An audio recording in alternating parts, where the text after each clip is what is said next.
तो सबसे बड़ी खबर निकल के आ रही है पवन सिंह के बारे में। मैं बता दूं, अभी तक हमारे चैनल को सब्सक्राइब नहीं किया है तो चैनल को सब्सक्राइब कर लें, बेल आइकन को दबा लें, क्योंकि भोजपुरी से रिलेटेड यहाँ पे पहले ही न्यूज़ मिलती रहती है। तो गाइस चलिए वीडियो को स्टार्ट करते हैं। मैं बता दूं आप सभी को कि पवन सिंह की जो है पुरानी कहानी क्या ही बताया है पवन सिंह ने।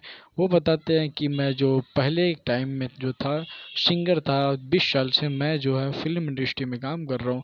आई मीन एक हीरो के तौर पे मूवी बना रहा हूँ। और इनकी जो फीस की बात कर दूं तो इनकी आज के टाइम में जो फीस, एक मूवी का जो फीस चार्ज करते हैं पवन सिंह, 45 लाख से 50 लाख।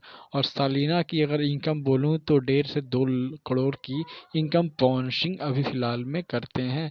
और गाइस मैं बता दूं, इनकी जो मूवियां हैं काफ़ी सुपर डुपर ही रहती हैं। और ये काफ़ी नंबर 1 भोजपुरी के नंबर 1 स्टार हैं, पावर स्टार कहे जाने वाले पवन सिंह, जो काफ़ी हाल ही में ही खेसारी लाल के से कंपटीशन भी चल रहा है इनका। खेसारी लाल हमेशा इनके ऊपर कुछ ना कुछ लेकर के वीडियो बनाते ही रहते हैं।